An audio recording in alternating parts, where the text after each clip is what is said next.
Salve galera, tá chegando a hora, então vamos dar umas dicas para você agora na nossa frente e de química. Para começar os trabalhos aqui então, vamos trazer para você as propriedades da matéria, as propriedades específicas. Para começar o trabalho então, a gente traz as propriedades químicas. E quando falar para você de propriedade química, lembre das reações químicas. Por exemplo, combustão do etanol, oxidar, dar elétron, oxidação do cobre, efervescência do comprimido, liberação de CO2. Então as reações químicas são as propriedades químicas da matéria. Quando a gente fala de propriedade organoléptica, lembre dos sentidos. Então, sabor, tato, odores, cores, flavores, essas são as propriedades organolépticas da matéria. E tem um grupinho de propriedade, que são as propriedades físicas, e essa é bem interessante, porque é em cima das propriedades físicas que a gente determina a pureza do material. Então, olha só, a densidade é importantíssima para esse tipo de determinação, e também ponto de fusão e ponto de ebulição. Essas são as principais. Claro que nós temos solubilidade, dureza, tenacidade, mas densidade, PF e PE são as principais. Fica ligado. Aproveitando já que a gente estava falando de pureza e tudo mais dos sistemas, quando a gente tem ponto de fusão e ponto de ebulição constante, trata-se de uma substância pura ou simplesmente substância. Se nós tivermos os patamares variáveis, nós temos um intervalo de fusão e um intervalo de ebulição, nós temos uma mistura comum. Mas fica ligado, nós temos dois casos especiais de mistura. Nós temos as chamadas misturas eutéticas, são aquelas que têm ponto de fusão constante, porém a ebulição é variável. Fica ligadinho que pode aparecer itens do tipo: as misturas eutéticas se comportam como substâncias puras durante a fusão. Verdadeiro. Durante a fusão, a mistura eutética se comporta como substância pura. Nós temos um outro tipo, que são as misturas azeotrópicas. Mistura azeotrópica apresenta ponto de ebulição constante. Clássico: água 4% e álcool 96%, ou seja, por destilação eu não consigo tirar aqueles 4% de água. Para eu conseguir tirar esses 4% para transformar no álcool anidro sem água, cal virgem. Cal virgem, coloca cal virgem reage com a água, forma cal hidratada, eu retiro esses 4% de água. Ficou ligado? Bom, outro baita tema seria a radioatividade. Apesar de ter caído ano passado, 2014 são 80 anos da síntese do primeiro elemento radioativo artificial pela Irene Curie, filha da Marie Curie. Então é bom ficar atento nas questões de radioatividade. Não esqueça que radioatividade é um fenômeno do núcleo. Então muita energia, núcleo instável, emissão de partículas de ondas eletromagnéticas. Vamos dar uma olhada na característica das principais? Nós temos a tal da partícula alfa. Vamos colocar aqui, ó, para você, a partícula alfa, 4, 2. Partícula alfa, carga positiva, caracterizada pelo quê? Núcleo do átomo de hélio. Ela equivale ao núcleo do átomo de hélio. Baixo poder de penetração. Temos a partícula beta. Partícula beta, carga negativa, formada na decomposição do nêutron. Já tem o quê? Um médio poder de penetração. E nós temos os raios gama. Perceba que eu não falei partícula gama. Raio gama não tem carga, não tem massa. É uma onda eletromagnética. Altíssimo poder de penetração. Podem atravessar diretamente o corpo humano. Fica atento também nas questões de cinética de desintegração. Radioatividade, sempre cinética de primeira ordem. Tempo de meia-vida. Tempo necessário para que a amostra radioativa, a massa da amostra radioativa, caia pela metade. Sempre boas pedidas nos itens de somatório da prova da Federal. E é óbvio que nós temos que falar do quê? Das transmutações nucleares. Temos dois tipos clássicos, a fissão nuclear. A fissão nuclear seria o quê? A quebra do núcleo. A quebra do núcleo manda um nêutron, colide com urânio, urânio 235, urânio 235, que é o urânio bom de fissão. Urânio bom de fissão é o 235. Como ele é um urânio mais raro, nós temos 0,7% desse cara, nós precisamos enriquecê-lo. Outra sacada interessante são os 3 ou 2 nêutrons livres gerados. Esse cara vai gerar o quê? A reação em cadeia do processo, por isso as grandes quantidades de energia. Aí nós temos também a fusão nuclear, que tem como processo inverso. Eu vou juntar núcleos agora. Eu vou fazer a fusão de núcleos, vou fazer a fusão do trítio com o deutério, e essa fusão nuclear libera muita energia. Haja visto que essa reação acontece, por exemplo, nas estrelas, acontece no Sol. Só para você ter uma ideia, se nós utilizássemos 2 vezes 10 na menos 9% do deutério, nós conseguimos gerar energia durante um ano, fornecimento de energia elétrica durante um ano para o mundo inteiro. Fusão nuclear, muita quantidade de energia. Qual que é o problema? Fazer este processo em uma temperatura ambiente, fazer esse processo em temperaturas menores. Fica atento nos dois processos de transmutação nuclear. O que você tem que ficar antenado aqui? Ó? É o nosso bom e velho não como bolo claro, só pão sírio.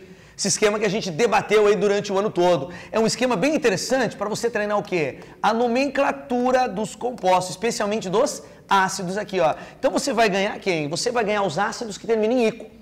Preenche bonitinho, ó, hidrogênio 1, 2, 3, 1, 2, 3, 4, tá lembrado? E coloca os oxigênios aqui, ó, repete 4 vezes o 3 e repete 3 vezes o número 4. Você ganha os ácidos terminados em ico. Você ganha o ácido nítrico, você ganha o ácido carbônico, você ganha o bórico, você ganha também o clórico, você ganha o sulfúrico, ganha o fosfórico e ganha o silícico. Esses ácidos terminam em ico. Tá, professor, mas e se aparecer com a terminação oso? Relaxa, você tira um oxigênio. Ao tirar um oxigênio, vira oso. Se tirar mais um oxigênio, ele vira hipo com oso. Se eu resolvo colocar um oxigênio, ele vira o quê? Per com ico. Robinho, e se eu quero achar a nomenclatura do sal? Aí você usa aquele outro esqueminha do mosquito teimoso, te mato, te pico, te meto no vidrico. Ou seja, o não como bolo claro é o esquema que você utiliza tanto para ácido quanto para sal. Beleza? Ficou antenado? Solubilidade dos sais. O que a gente vai trabalhar agora é com aqueles que são clássicos de prova. Quem é sempre solúvel? Sais alcalinos, sais da família 1A. Sais de amônio, qualquer sal de amônio é solúvel. E os nitratos. Qualquer que seja o nitrato é sempre solúvel. Agora, quem que são os insolúveis? Quem vai formar os principais precipitados da prova do vestibular?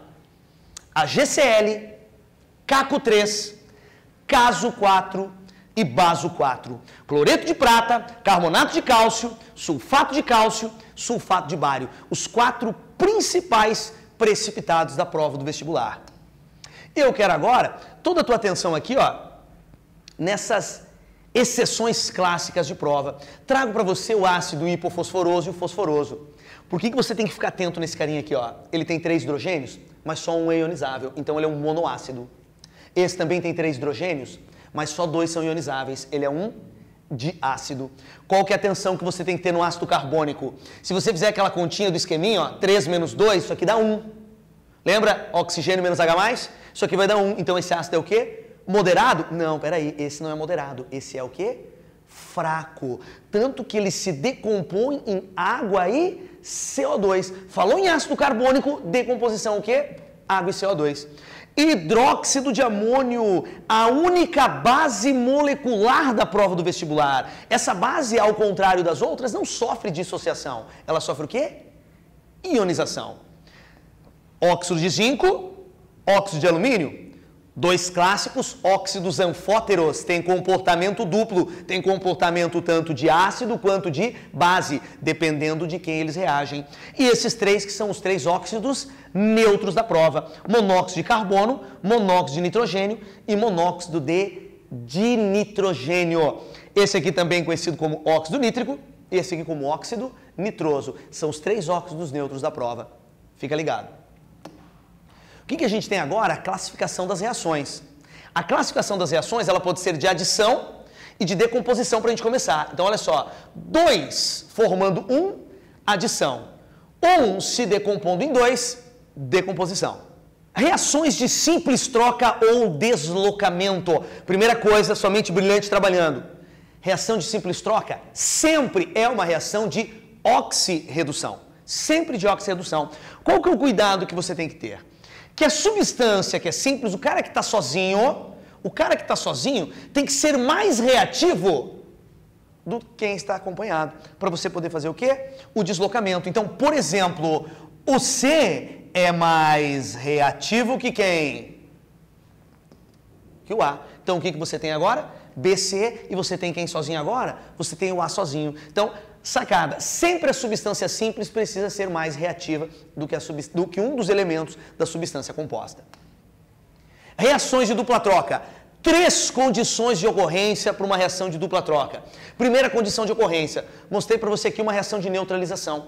HCl mais NaOH. Vai ter a formação de sal, cloreto de sódio e água. Água é o clássico eletrólito fraco da prova. Então, olha só, uma condição de ocorrência é a formação do eletrólito fraco.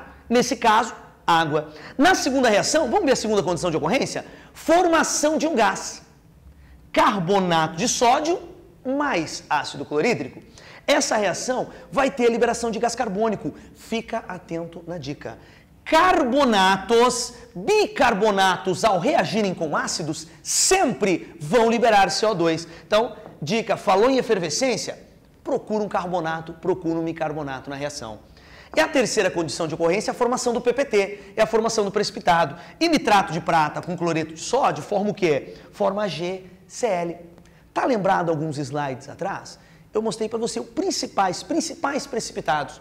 A HCl estava lá. É um clássico precipitado da prova. Então, 3 condições. Eletrólito fraco, formação de um gás ou formação de um precipitado.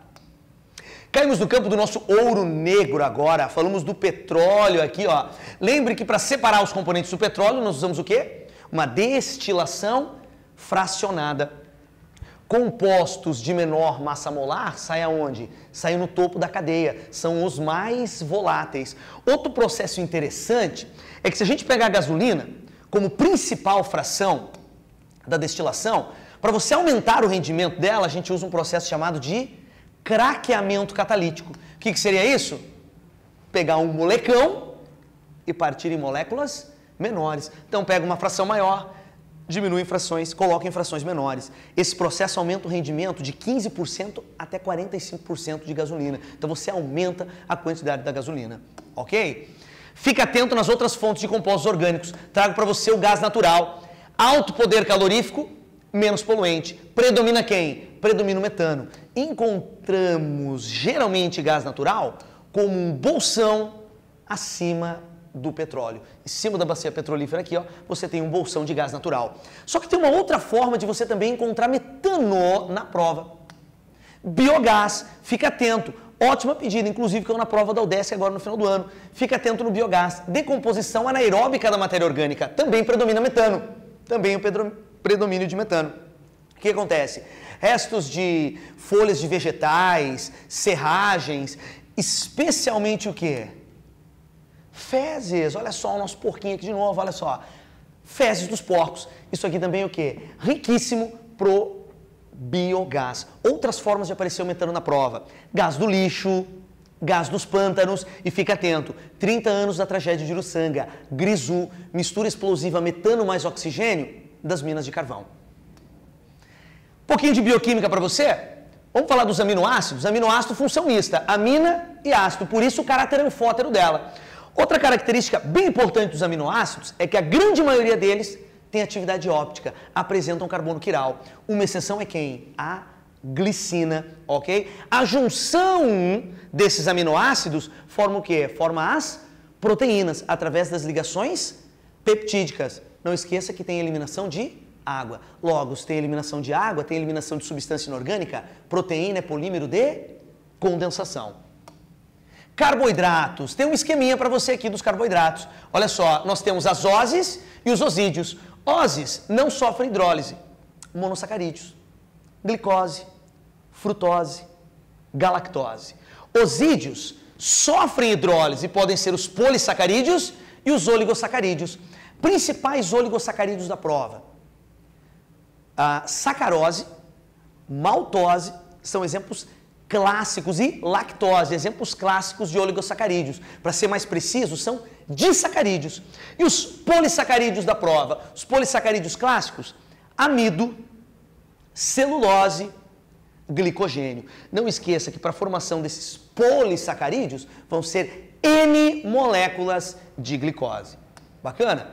Fica atento agora em duas reações que a gente vai trabalhar aqui, ó. São reações que envolvem os lipídios. Então eu tenho um triglicerídeo aqui, ó. Eu tenho um triéster, eu tenho um lipídio, eu tenho um triglicerídeo.